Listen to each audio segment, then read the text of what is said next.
So I realised that all I've been doing recently is posting covers, and I thought, hey, I might as well make a talking video. Time for Laura to get on her soapbox! I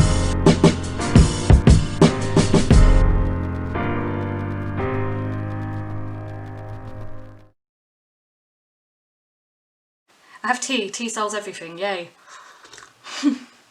So, as you can probably tell from the title, this video isn't entirely about music, although I am going to bring up kind of the music industry in a way. I just wanted to share my thoughts on the pandemic and what it means for the music performance industry, not like, you know, the big pop star stuff, like the local people that actually rely on the music industry. And also I can talk from a pub and hospitality industry as well. Also, it's raining quite badly here, so please just ignore it if it goes right, it's blowing right against my window. This is like the third time I've tried to record this, like, because the rain was ridiculous. So just a quick disclaimer, obviously I'm not a doctor or a medical professional in any way. I'm literally just talking from my personal experience, and as I say, I can talk from the sort of local music industry and the pub industry because I've worked in it for a long time now. I'm old. Okay, I'm not that old. I'm in my late 20s. Tea. So if you haven't gathered from my accent, I am from the UK. I'm currently living in the south of England in a town called Chichester in West Sussex. Born and bred here, yay. Not very adventurous me. And I wanted to make this video because today Boris Johnson, our Prime Minister, made an announcement that all the tiers are changing and then like cracking down for Christmas and things. And yeah, everything's just really getting to me at the moment. So this is Welcome to Vent Time with Laura. Here comes the rain. Also, I'm really sorry if I just like randomly hit myself. Basically, I suffer with anxiety and stress, and I'm like really stressed out at the moment. Like I was signed off work for a couple of months back with stress. And I find when my anxiety and stress is through the roof, I kind of start ticking. It was really bad a couple of days ago. I was literally slapping myself in the face. I tried to record the video for my cover of Shake It Off I've just posted like an hour ago, and I could not get a take where I didn't knock the microphone out of the way or slap myself in the face. Like, my tea is staying down in case I chuck it or something. So, I don't have Tourette's, but basically I have like stress-induced tics. That was my phone. So if I randomly start doing this or whatever, then yeah, please don't worry about me, I'm fine. I'm under like local doctors and stuff for it and medication, so yay! Till I go high. My happy pills don't make me happy anymore. So we've recently hit the second wave of the virus here in the UK. Specifically, I'm in England, I could talk for England. And it seems to be really bad down in our area at the moment, which is like the southeast. The closest town to me that's tier 3 is Havant. We are still tier 2 here, so if you're not from the UK, or should I say England, I don't know if this approach is being taken everywhere. I try not to watch too much news because it sends my anxiety through the roof. It's basically, we had a second lockdown for like a month, but it wasn't as strict as the first one. We come out of that about 2 weeks ago. And they brought in this regional system, which is by like council borough, by council area. And like tier 1 is like, okay, yeah, sort of medium risk. There's no sort of low risk at the moment anywhere.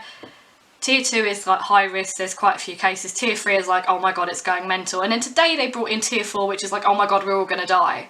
So we are still tier 2 here, and I'm very surprised we didn't go up to tier 3 because it is getting quite bad down here, not gonna lie.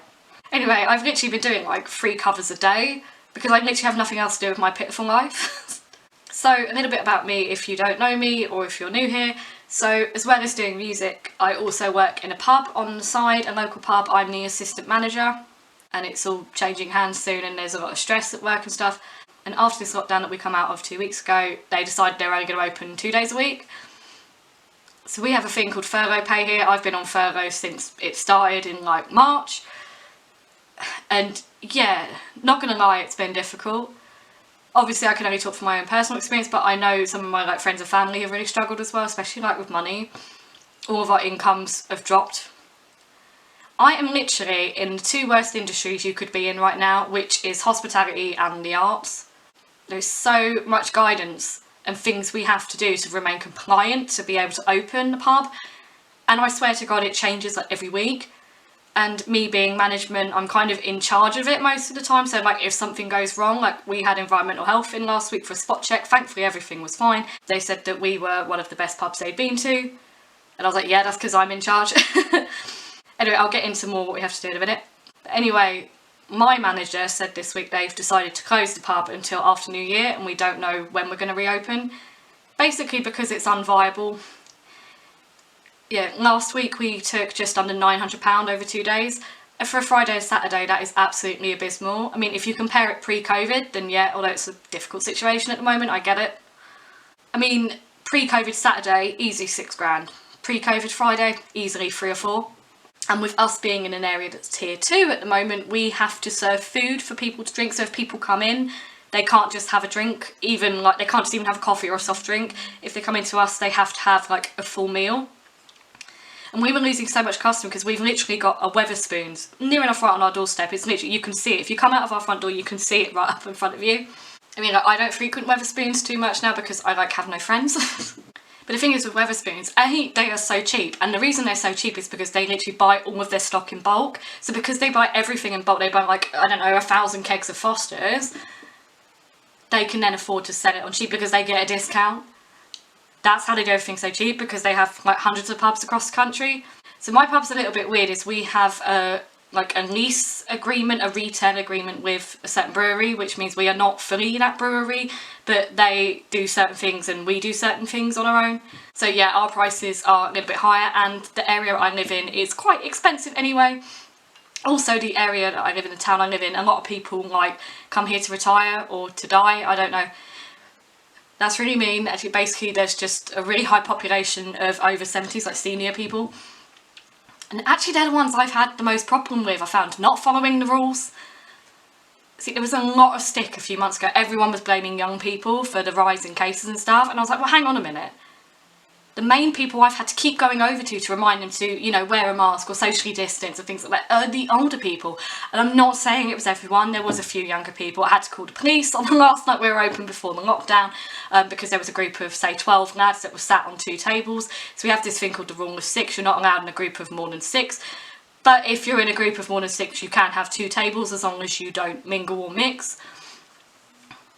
And they kept mingling, they kept mixing, they were getting like really, really rowdy, and because they were getting louder, everyone else was getting louder, and because it was the last night we were open before the lockdown, I literally reduced a load of stuff down that was going to go out of date, so I had like barely any waste. It was great.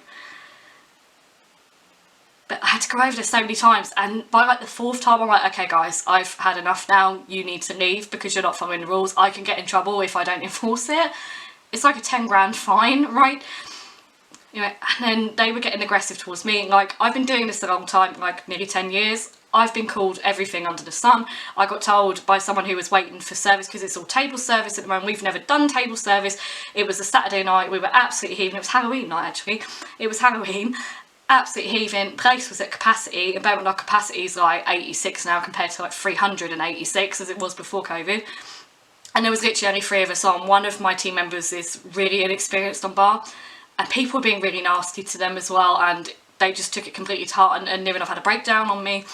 But there was this one table in particular, this one lad in particular, who was just so rude. And I said, don't serve him, I'm going to go over and tell him to leave. I said, I've been called everything under the sun, it don't bother me anymore. To the point where, like, he'd only been waiting about 10 minutes, this table, for service, and there were other tables in there before him, so, you know, it's like, I've got to do it in order, because I can't just let you cut the queue because you think you're more important than everyone.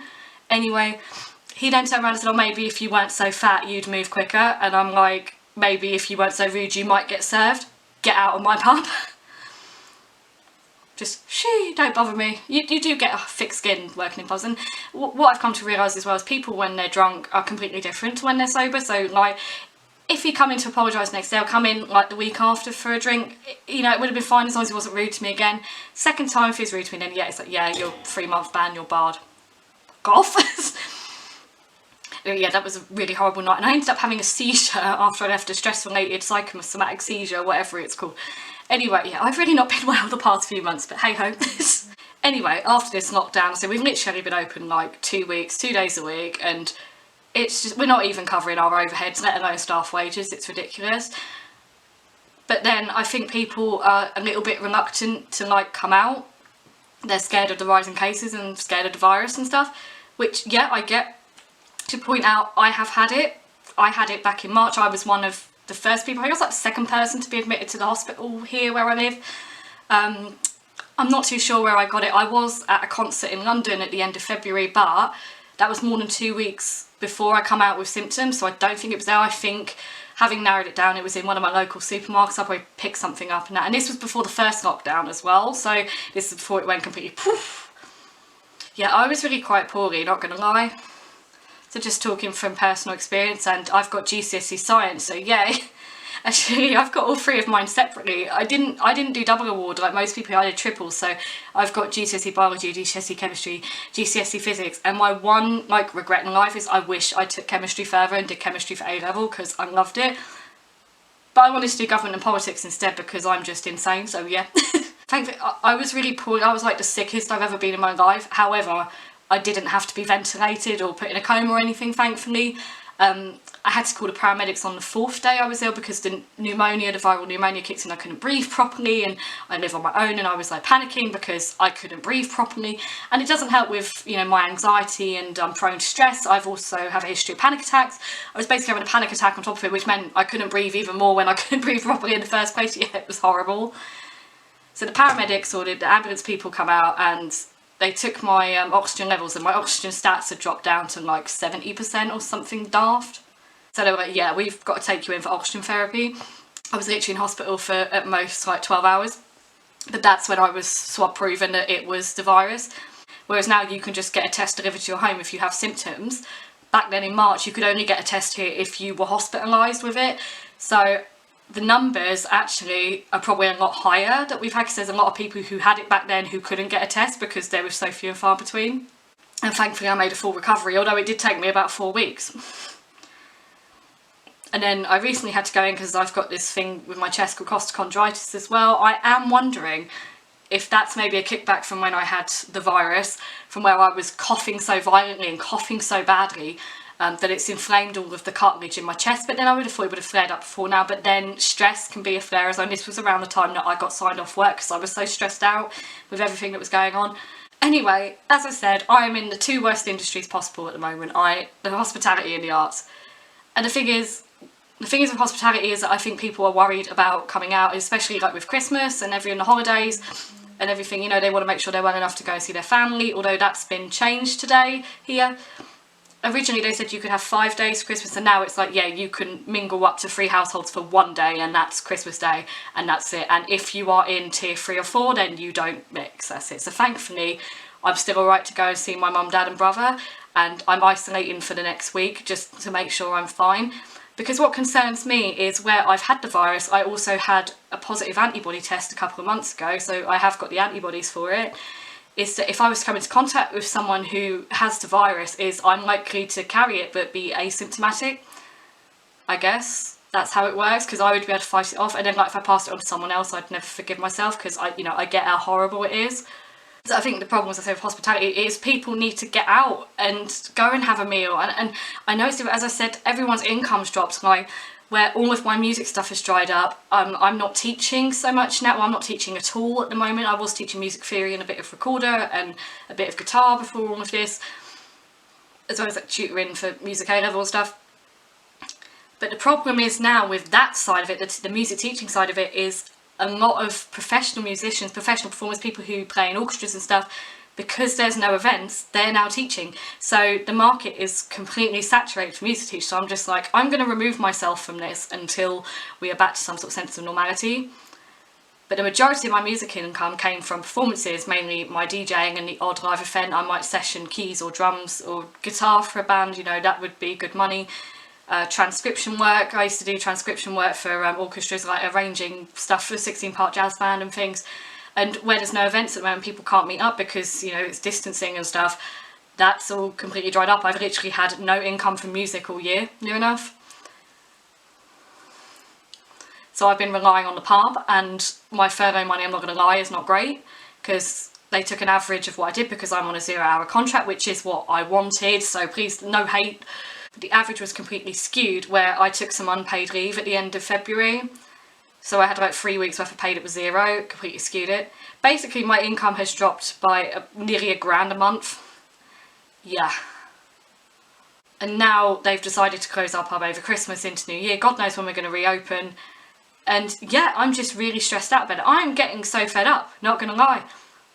I've said throughout this whole thing, right, I'm so lucky that I am as introverted as I am. Like, I don't feel the need to have to go out and be with groups of people and socialise and things. I'm quite happy on my own. And I find if I do go to a party or meet up with friends or whatever, it takes me like 3 days to recover. Hashtag INTJ problems. Yeah. Oh, you should do the Myers-Briggs personality test if you don't, by the way. Like, I would say one of my friends is my piano teacher. Hi, Hugh, if you're watching. Recommended the Myers-Briggs personality test to me, and I was like, this is a load of rubbish. I'm so cynical and so sceptical, right? And I took this test, and I come back as an INTJ, or the architect, the analyzer. And I was sat like reading through the profile, and I was like, oh wow, someone finally gets me. So yeah, basically, I'm a huge introvert. It doesn't bother me so much that, you know, I can't meet other people. I'm not really one of like, I'm also not really like a hugger. I don't really do physical contact. I am single at the moment as well. I've been single for like 2 years. Again, don't bother me, quite happy. But the main complaint I've had from my past relationships is like, I'm not affectionate enough, but I've never been an affectionate person anyway. However, it's now been nearly a year that we've been going through this, and yeah, I'm not gonna lie, I'm getting fed up. There is only so much TV and so many songs I can cover and so many games I can play, you know, and I'm just at that point where I'm like, well, I can't go out, I can't do anything because everything's shut, or, you know, there's just so many restrictions in place. And I just want to put in, like, I keep saying, like, go to your local pub, whatever. I have been out a couple of times. I keep saying, you know, go to your local pub, go have a meal, you know, try and support your local pub, because I'm sorry, like, a load of pubs and restaurants and other small businesses, even big businesses, are just completely going to go under because of this. This is going to be like one of the worst economic recessions we have ever seen since the Great Depression, and I can guarantee you there's like like a handful of people that are still alive that remember the Great Depression. What was that, like 1925? When was the Wall Street crash? Was that 1929? Please correct me if I'm wrong. My history is not particularly great. And like, mass redundancies, it's already happening here. There is so much unemployment, so I'm like, as much as my job is stressing me out, I am going to hold on to it, yeah, because otherwise I'm going to have no work at all.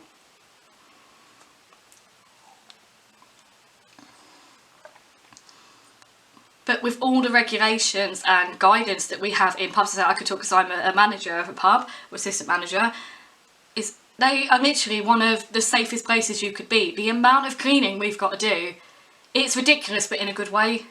We have paperwork that we have to sign, we have to do checks at the beginning of each shift, we have to clean everything at least once an hour, although when it's me, I usually do it like every 15 minutes because it's been quite quiet. But that is literally every contact point you could think of, even like door handles, railings, tables and chairs. When people left, they all have to be sanitised, all of the plates and everything, and the glasses have to be deep cleaned. We wear disposable gloves when we're clearing tables, obviously they come in contact with saliva, and that's how the virus mainly spreads. So there have been spot checks from environmental health, and also the police have come round to us a couple of times to make sure we were following the rules. I've also had those the C-word marshals in a couple of times. Yeah, it is literally one of the safest places you could be, like, because of all the stuff that we have to do and follow. So I do understand, I don't understand why people are worried about going out for a meal or a drink. And what worries me is, I mean, in my town alone, I've been here over 20 years, I was born and bred here, and I can think of at least 6 pubs that have closed in the last 10 years here. And I'm just concerned we're going to lose more of them because there's a few independent pubs around here. They're not all big breweries. And the main kicker for pubs as well is events. We literally can't do events at the moment. If you're a tier 2 like us or above, you're not allowed to mix households indoors. Kicker for us is we don't have a garden or an outside space. It's literally just, we're in an old church basically. So at least we had a garden, we could have a band in the garden, maybe not in December like we are now with the rain and stuff, but yeah, it would leave things open. When we go down to tier 1, we are allowed to do like quiz and bingo because people will be sat at their tables and not moving, and there's no singing or dancing or anything like that involved, and people don't have to mix or mingle. My main thing I do is karaoke and discos. Obviously karaoke is a no-no at the moment because of people sharing mics. I did run a karaoke a few months ago. It was for a private party. There was literally only 6 people there, which was the maximum we were allowed to do it to. I did check, it was all above the law at that point. Now it is a no-no. And I literally had to sanitise the mics in between. I had to like unscrew the top, the shield, everything, and clean it all and put it back, and people had like a designated collection table, designated drop-off table. Yeah, it was an absolute nightmare, and like never again. So personally, I'm not going to be running them until we are back to some sort of sense of normality. But yeah, I'm just getting so fed up and stressed out over like, oh, I'm at work, oh, I'm not at work, oh, I can work, oh, I can't work. This is what annoys me so much, is it is messing with so many people's lives and livelihoods and incomes.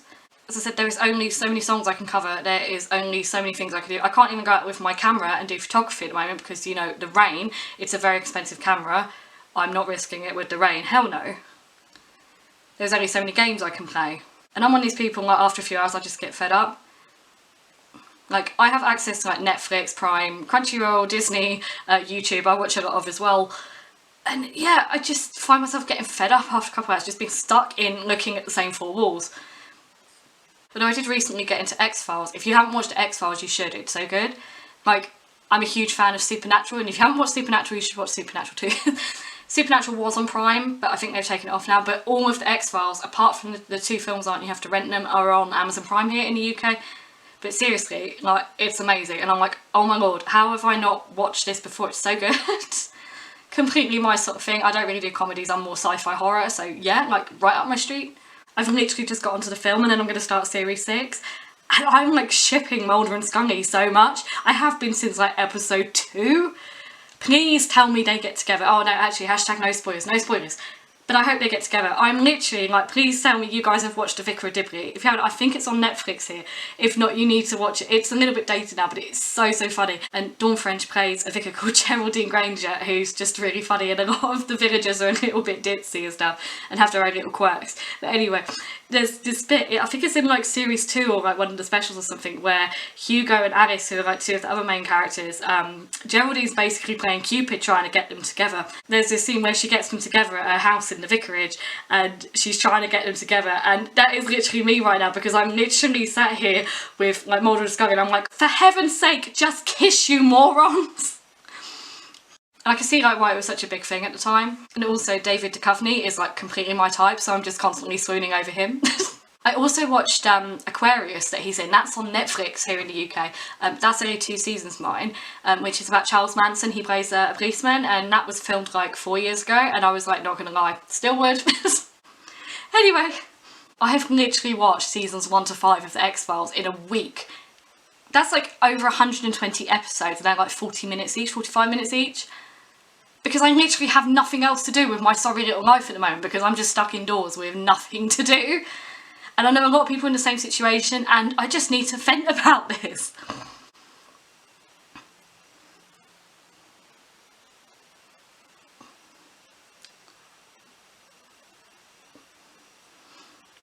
I will say, I'm not going to sit and criticise our government or Boris or anything like a lot of other people I've seen do, because I do think they are in a very difficult situation right now. I mean, the first lockdown has just obliterated so many businesses. I mean, our revenue was 0 for 4 months because we couldn't open, we couldn't do anything. It's finding that balance between, I mean, what do you prioritise? You know, on one hand, you've got people's health and people's lives and trying to stop people from catching said virus.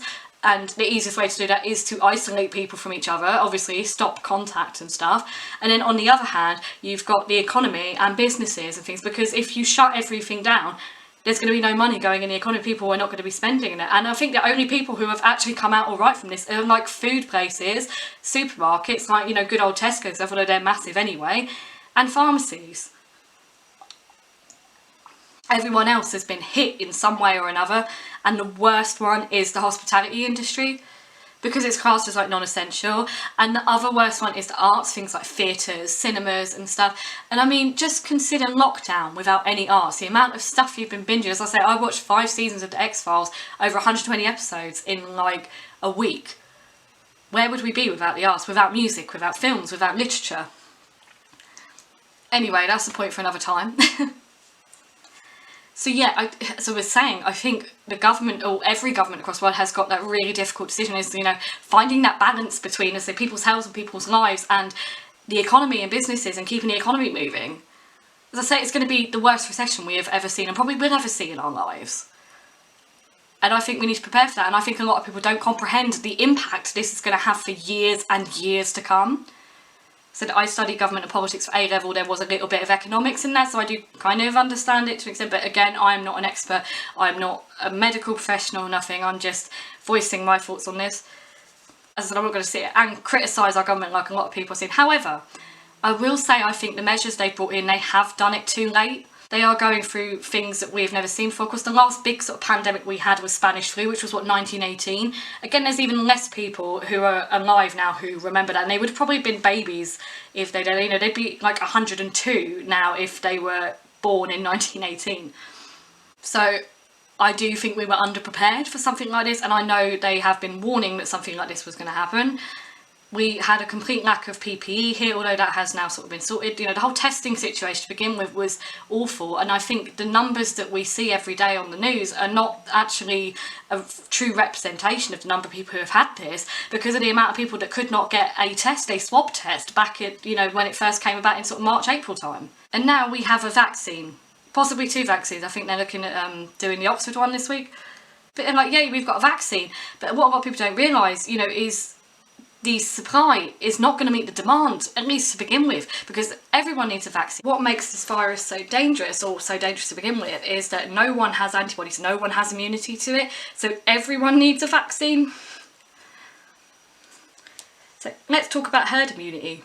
Herd immunity is a term you've probably heard chucked around. As I said, I'm not a medical professional by any means, but I do sort of understand how herd immunity works, and I do understand how viruses mutate and things like that anyway. Because that's what they're blaming this current wave down here on, is a mutation of it. But then again, it wouldn't surprise me if we already have like 15 mutations of it that we don't know about. But anyway, well, my camera just nearly fell. Stay. Herd immunity. So let's just take a random strain of influenza flu.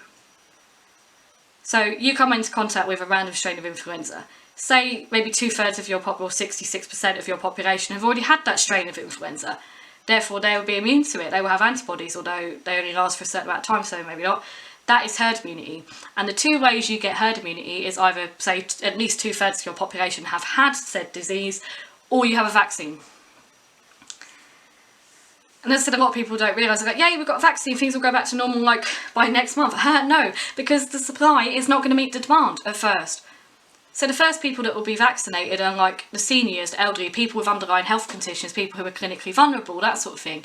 And then the next thing will be like the over 40s and pregnant women and kids. My particular age group, I'm nearly 28, I'm late 20s. My brother, I have a younger brother who's 21 as well. We will be like the last group that's vaccinated. Yeah. And yet I am going to get it at some point, but I'm glad in a way I get time to sort of wait and see that it works and it's safe. So forever the skeptic, #INTJ. So going forward from all of this, I cannot see any sort of sense of normality coming back, at least to here in the UK and England, until like the middle of summer next year. I'm talking like July or August 2021. At least, and hopefully most people will be vaccinated. Another thing I can see happening is like when you've had your vaccine, they're going to give you like a little ID card or something, or like, I think they're calling it a passport. That says like, I have been vaccinated, I am immune to said virus. And like, if you haven't been vaccinated or you refuse to get vaccinated and stuff, then you're not going to be let into certain places. And yeah, that's a little bit scary, not going to lie. Just reminds me a little bit of 1984, Big Brother's watching and all that. Yeah. There's a really good series, I think it's on Amazon as well, it's got Benedict Cumberbatch in. I'm like Benedict Cumberbatch super fan, I absolutely love him, called The Last Enemy. It's literally like a 4 or 5 parter, and that's like dystopian, like about tracking people vaccines and stuff. And yeah, it's like proper conspiracy theory, but seriously give it a watch, it's so good. If you want recommendations for stuff to watch, literally I've watched so much TV recently. As I said, I've watched like 5 series of the XFiles in a week, so yeah. Hit me up, I'll send you some recommendations. I could also recommend music, of course. Going forward, the thing that concerns me the most, that I am scared about, I am scared for my job and my livelihood in pubs and also in the arts and music, because there just seems to be such a lack of support for our industries at the moment, both from the public and the government, but I do understand why. Yeah, we're not a priority, we're not essential, like, we don't sell medicine or food. But could you imagine going through lockdown without any arts at all? Like, if you've got no films, no music, no literature, no TV shows. God, I think I probably would have died by now. It is such an important part of our culture, and pubs as well, like in the UK, it's just such an important part of this culture. Honestly, I've been in this town since I was born and bred in Chichester, yay. And I can think of at least 6 or 7 pubs that have closed down in the last 10 years, because we used to have loads of pubs and now they're mainly just in the town centre with the odd one on the outskirts. And the ones on the outskirts don't do that well. Apart from the Harvester, because it's like the first thing you see when you come out of Goodwood. Yeah, I'm literally up the road from Goodwood if you're trying to place where I am, if you know your horse racing and your cars. So I think the best thing we can do now is, if obviously restrictions apply, because if you're tier 3 or tier 4, then you can't do any of this because everything's shut. But I think this goes for everyone around the world, so it's like support your local restaurants and your pubs and or bars and everything, and support your local arts as much as you can as well. Like, if you've got cinemas and theatres open, then please just go and see a show and just support them as much as you can. Because otherwise this time next year I can just see so many pubs and like so many theatres and things closing. Like my local theatre, like my local cinema, it's Cineworld, it's a big chain, they've just decided to close because they're like, well, there's no point. But I do have to question that, because like, I get it, the Bond movie, the new James Bond movie, was pushed back to April, and there was no point because there's nothing else big coming out. But like, I would have quite happily paid a £5 to go and see like the original Star Wars trilogy or something on the big screen. Show your big films. Pulp Fiction would be even better. I love Quentin Tarantino, yay. Anyway, I think that's about it. I'm off my soapbox now. I just needed to vent, and as I said, I live on my own. I can't go and see my friends and family because I'm not going to travel. And I've got my camera and YouTube, so yay. Thanks for listening. If there's anything else you want to add, anything else you want to say, anything you disagree with or whatever, I'm open to a healthy discussion about this. I get it, you know, I'm not a doctor, I'm just venting what I feel, because yeah, I'm bloody fed up with it. But you know, I do understand why we have these restrictions in place, and it annoys me when I see people not following the rules, but I think everyone is just getting so fed up with it now, like it's getting to the point we're going to have riots on the streets or something, and I'm not exaggerating. And I've got problems with my neighbour. I live in a flat, right, or apartment I should say if you're American, and I'm second floor, and the guy underneath me keeps playing ridiculous loud music with the bass turned right up, so I keep banging my shoe on the floor and telling him to shut the F up. And it's now gone 11 o'clock and I'm just talking normally, so you shouldn't be able to hear it, but I can still hear his music bloody word for word, and it's just doing my nutting. I'm so stressed out to the point where I'm ticking again, and yeah. Anyway, as I said, if you've got anything to add, anything you disagree with, please do just chuck it down below. I'm open to a healthy discussion about this. I just needed to vent, and this is the best way I can do it. And I haven't done a talking video in a while, because all I've been doing is covers, because I've literally got nothing else to do with my sorry little life at the moment where I've got no work. And there's only so much TV you can watch, or games you can play. No hate, please. I'm just like done. Oh, any requests for covers as well, please send them my way, because I am very quickly running out of ideas. Just felt this was something that needed to be addressed. So yeah, rant over. Laura's off her soapbox. Support your local pubs and support your local arts, and follow the rules and restrictions in your area, and hopefully we can get out of this quicker. Forever the pessimist I am, but let's just hope that we're back to some sort of sense of normality soon before I go absolutely stir crazy. Anyway, take care and stay safe.